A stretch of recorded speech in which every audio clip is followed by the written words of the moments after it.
The Eyes Have It by Philip K. Dick. It was quite by accident I discovered this incredible invasion of Earth by life forms from another planet. As yet, I haven't done anything about it. I can't think of anything to do. I wrote to the government, and they sent back a pamphlet on the repair and maintenance of frame houses. Anyhow, the whole thing is known. I'm not the first to discover it. Maybe it's even under control. I was sitting in my easy chair, idly turning the pages of a paperback book someone had left on the bus, when I came across the reference that first put me on the trail. For a moment I didn't respond. It took some time for a full import to sink in. After I comprehended, it seemed odd I hadn't noticed it right away. The reference was clearly to a non-human species of incredible properties not indigenous to Earth. A species, I hasten to point out, customarily masquerading as ordinary human beings. Their disguise, however, became transparent in the face of the following observations by the author. It was at once obvious the author knew everything, and was taking it in his stride. The line, and I tremble remembering it even now, read, "His eyes slowly roved about the room." Vague chills assailed me. I tried to picture the eyes. Did they roll like dimes? The passage indicated not. They seemed to move through the air, not over the surface, rather rapidly apparently. No one in the story was surprised. That's what tipped me off. No sign of amazement at such an outrageous thing. Later, the matter was amplified. His eyes moved from person to person. There it was in a nutshell. His eyes had clearly come apart from the rest of him, and were on their own. My heart pounded, and my breath choked in my windpipe. I had stumbled on an accidental mention of a totally unfamiliar race, obviously non-terrestrial. Yet, to the characters in the book, it was perfectly natural, which suggested they belonged to the same species. And the author? A slow suspicion burned in my mind. The author was taking it rather too easily in his stride.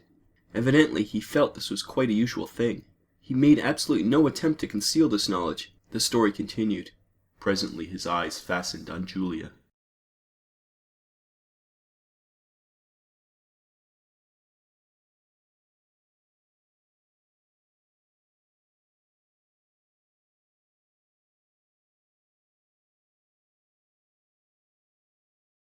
Great Scott! But here the girl turned and stomped off, and the matter ended. I lay back in my chair gasping with horror. My wife and family regarded me in wonder. "What's wrong, dear?" My wife asked. I couldn't tell her. Knowledge like this was too much for the ordinary run-of-the-mill person. I had to keep it to myself. "Nothing," I gasped. I leapt up and snatched the book, and hurried out of the room.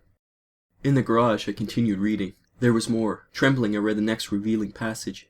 He put his arm around Julia. Presently she asked him if he could remove his arm. He immediately did so with a smile. It's not said what was done with the arm after the fellow had removed it.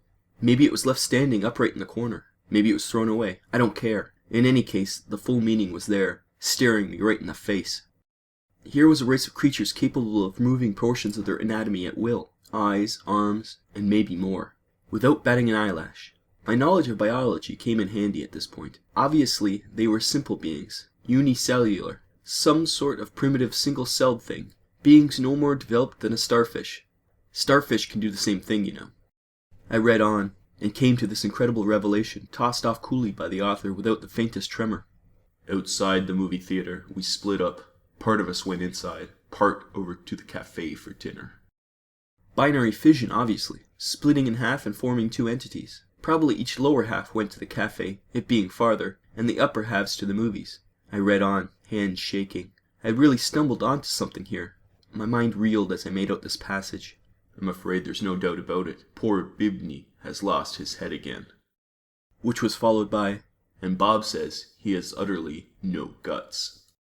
Yet Bibney got around as well as the next person.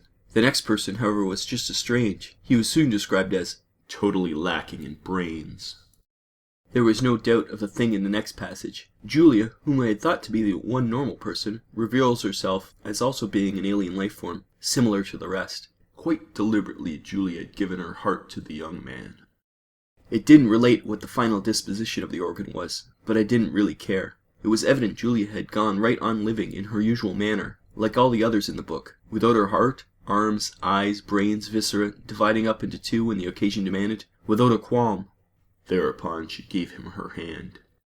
I was sickened. The rascal now had her hand, as well as her heart.